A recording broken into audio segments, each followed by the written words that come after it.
Overnight, Tropical Storm Debby made her second slow-motion landfall, this time in Bulls Bay, South Carolina, less than 20 miles north of Charleston. Since it first came ashore as a hurricane along Florida's Gulf Coast on Monday, the storm has resulted in at least 6 deaths. Now it's taking aim at North and South Carolina, plus Virginia, and we could see the threat of flooding as far north as Vermont.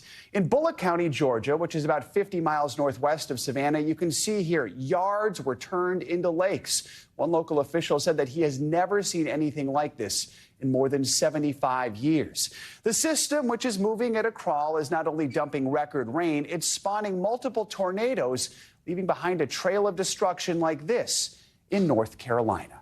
NBC News correspondent Erin McLaughlin's on the ground in Myrtle Beach, South Carolina, which is about 70 miles north of where Debby made her second landfall early this morning. Erin, good morning. What are conditions like right now? What are you seeing? Hey, Joe, well, as you can tell, it's extremely windy. At this point, the tropical storm made landfall at around 2 a.m. in the morning, about 70 miles south of where I'm standing, moving inland very slowly. And inland right now, Joe, is the primary concern. The full impact of the volume of water that is associated with what has been categorized as a super soaker falling on rivers and streams. Those effects, we're told by officials, won't be realized for days, potentially weeks. You mentioned overnight as well, there were reports of tornadoes in nearby North Carolina, at least one tornado striking a home there.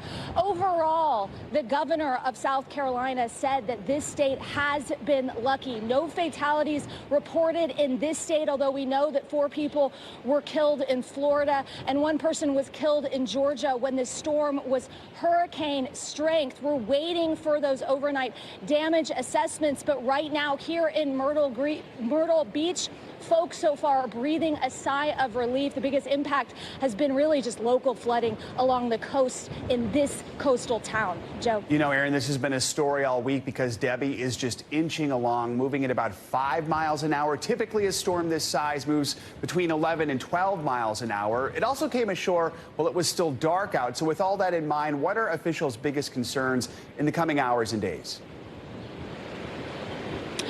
Yeah, as I mentioned, their biggest concern at this point, at least here in South Carolina, is what's happening inland. When all of this water hits those rivers and creeks, the potential for flooding still very much a concern.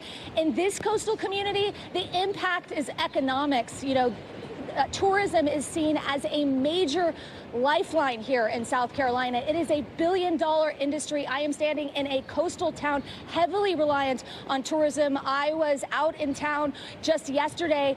There were sandbags outside of restaurants. Shops were completely closed. I spoke to one restaurant owner who told me he's taking it in stride. Take a listen. It's just the height of the summer season, and people are probably just dwelling and tucking down and hunkering down and trying to get ready for the storm like everybody else. This isn't good for business. It's not, no, but we can't stop God. You know, it's what it is. We'll deal with it.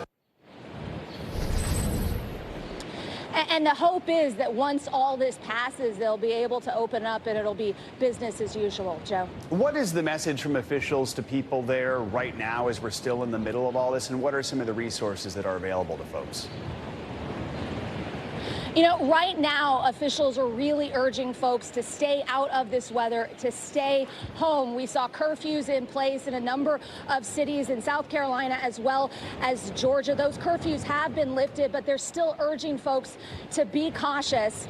And at this point, in terms of the number of resources that they're dedicating to this here in South Carolina, they've declared an emergency. They're harnessing federal, state, and local resources, including military resources, to make sure that if there is that flooding, that they're ready and with those swift water rescues in place to be able to help folks out. But really, at this point, no swift water rescues have been reported in the state of South Carolina because folks are heeding those warnings and staying home. All right, that is good to hear. Erin, thank you so much. Please continue to stay safe.